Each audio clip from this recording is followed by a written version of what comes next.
हल्ला बोल टीवी और मैं हूं सुरभि। नीतीश कुमार ने ऐसे 12 नेताओं की पहचान की है जो जदयू में रहते हुए आरजेडी का काम कर रहे थे। कौन है ये नेता और क्या काम कर रहे थे, आइए इस पूरे मामले के बारे में हल्ला बोल टीवी के संपादक दीपक शर्मा से जानते हैं। देखिए, नीतीश कुमार की नजरों से कोई बच नहीं सकता। वो बाजीराव है ना, बाजीराव मूवी में जो डायलॉग था कि बाजीराव की बाज की नजर है ना, और बाजीराव की तलवार पर कभी संदेह नहीं करते। तो नीतीश कुमार की नजर पर जैसे बाज की नजर पर कभी संदेह नहीं करते, वैसे नीतीश कुमार की नजर पर भी कभी संदेह नहीं करते। तो नीतीश कुमार की नजर में वो 12 भीतरघाती आ गए हैं और अभी कई आएंगे जो थे तो जदयू में, लेकिन पूरे चुनाव के दौरान इन लोगों ने आरजेडी और दूसरी पार्टियों को फायदा पहुंचाया। और अब इन्हें लग रहा था कि अब तो चूंकि आरजेडी हार गई, तो इन्हें लग रहा था कि ये बात किसी को पता नहीं चलेगी और वे जेडीयू में बने रहेंगे। लेकिन नीतीश कुमार की नजर से कोई बच नहीं सकता है, ललन सिंह और विजय चौधरी की नजर से कोई बच नहीं सकता है। तो बच नहीं सके ये 12 भीतरघाती और नीतीश कुमार की नजर में आ गए। और अब इन सब को 12 भीतरघातियों की पहचान नीतीश कुमार ने कर ली है और इनको 6 साल से जनता दल यूनाइटेड 6 साल के लिए जनता दल यूनाइटेड से निकाल दिया है। तो बिहार विधानसभा चुनाव 2025 में पार्टी के खिलाफ काम करने वाले, मतलब थे तो जदयू में और काम कर रहे थे आरजेडी के लिए, उन 12 नेताओं की पहचान नीतीश कुमार ने कर ली है। और नीतीश कुमार की ओर से गठित जो 3 सदस्यीय जांच समिति थी, उसकी रिपोर्ट के आधार पर जो जनता दल यूनाइटेड के प्रदेश अध्यक्ष हैं उमेश कुशवाहा, उन्होंने 12 नेताओं को 6 साल के लिए पार्टी से निकाल दिया है। 6 साल के लिए निकाल दिया मतलब निकाल दिया।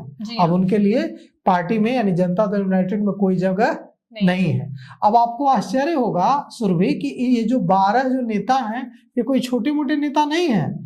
ये इनमें कई पूर्व विधायक हैं, कई जिलों के प्रभारी हैं, कई बड़े नाम हैं।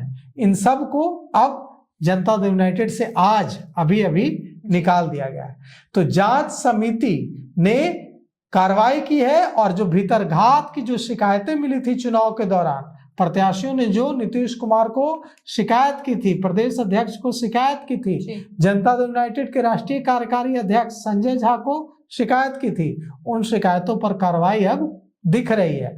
और इन शिकायतों को गंभीरता से लेते हुए जनता दल यूनाइटेड की 3 सदस्यों वाली जो जांच समिति थी उसने अपनी रिपोर्ट सौंप दी और उस रिपोर्ट के आधार पर 12 नेताओं को पार्टी से निकाल दिया गया, क्योंकि यह माना गया कि यह भीतरघाती थे या जयचंद थे या थे तो पार्टी में लेकिन काम कर रहे थे राष्ट्रीय जनता दल का, काम कर रहे थे दूसरी पार्टियों का। तो अब हम आपको बताते हैं कि वो 12 नेता कौन कौन हैं जिनके ऊपर ये आरोप था। और अब पार्टी ने आरोप तो अब नहीं कहेंगे, अब ये कहेंगे कि जिनके ऊपर आरोप लगा था और अब पार्टी ने मान लिया कि जो आरोप लगे थे वो सही है, ये पार्टी के प्रति निष्ठावान नहीं थे और इनकी निष्ठा दूसरी पार्टियों के प्रति थी। तो जो नाम है वो हम आपको पढ़कर सुनाते हैं। इनमें कई बड़े नाम हैं। अशोक सिंह औरंगाबाद के पूर्व जिलाध्यक्ष हैं, इनको जनता दल यूनाइटेड ने आज अपनी पार्टी से निकाल दिया, मतलब अब वे जदयू में नहीं है। प्रदेश अध्यक्ष उमेश कुशवाहा ने अशोक सिंह को, जो औरंगाबाद के पूर्व जिलाध्यक्ष थे, 6 साल के लिए पार्टी से निकाल दिया है। इसी तरह से औरंगाबाद के नेता जदयू के वरिष्ठ नेता थे संजय कुमार सिंह, इनको भी पार्टी से निकाल दिया गया है।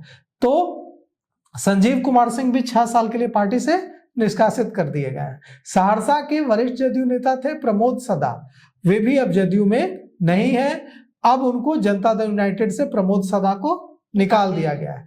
राजकुमार शाह है, सहरसा जनता दल यूनाइटेड के वरिष्ठ नेता थे, लेकिन राजकुमार शाह को भी पार्टी से निकाल दिया गया है। संजय कुशवाहा सिवान में जदयू के वरिष्ठ नेता थे, लेकिन इन पर भी आरोप लगा था कि इन्होंने भीतरघात किया है। तो संजय कुशवाहा को भी सिवान में जो जदयू के नेता थे संजय कुशवाहा, इनको भी 6 साल के लिए पार्टी से निकाल दिया गया है। कमला कुशवाहा कमला कुशवाहा सिवान में जदयू की नेत्री थी, उनको भी पार्टी से निकाल दिया गया है। गोपाल शर्मा को भी पार्टी से निकाल दिया गया है। गोपाल शर्मा जहानाबाद के जदयू के पूर्व जिलाध्यक्ष थे और गोपाल शर्मा पर भी आरोप लगा था कि गोपाल शर्मा पार्टी के खिलाफ काम कर रहे थे, तो गोपाल शर्मा को भी प्रदेश अध्यक्ष ने पार्टी से निकाल दिया गया और जहानाबाद से गोपाल शर्मा को निकाला गया। साथ ही साथ जहानाबाद के महेंद्र सिंह जो कि जदयू के वरिष्ठ नेता थे, उन महेंद्र सिंह को भी पार्टी से 6 साल के लिए निकाल दिया गया है। जहानाबाद के गुलाम मुर्तजा अंसारी को भी पार्टी से निकाल दिया गया है और अमित कुमार पम्मू को भी, जो जहानाबाद के वरिष्ठ जदयू नेता थे, उनको भी पार्टी से निकाल दिया गया है। अमित कुमार को निकाल दिया गया है, गुलाम मुर्तजा अंसारी को निकाल दिया गया है, दोनों जहानाबाद के वरिष्ठ नेता थे। दरभंगा में भी कार्रवाई हुई है। दरभंगा में अवधेश लाल देव जो पार्टी के वरिष्ठ नेता थे, उनको पार्टी से निकाल दिया गया है क्योंकि अवधेश लाल देव पर भी पार्टी से भीतरघात करने का आरोप था, जिसे पार्टी ने सच माना। और गया में भी कार्रवाई हुई है जी। गया में गया जी के जो प्रखंड अध्यक्ष थे कोच के गया जी के जो प्रखंड अध्यक्ष थे मोहम्मद जमीलुर रहमान, उनको पार्टी से निकाल दिया गया। तो जदयू के गया जी के कोच के प्रखंड अध्यक्ष, जदयू ने कोच के प्रखंड अध्यक्ष मोहम्मद जमीलुर रहमान को पार्टी से निकाल दिया है। तो इन 12 नेताओं को पार्टी से निकाल दिया गया है और यह साफ संकेत दे दिया गया है कि पार्टी के साथ भीतरघात करने वालों को, अनुशासनहीनता करने वालों को, पार्टी के साथ दगा करने वालों को, पार्टी के साथ धोखा करने वालों को बर्दाश्त नहीं करेगी पार्टी और कतई बर्दाश्त नहीं करेंगे नीतीश कुमार।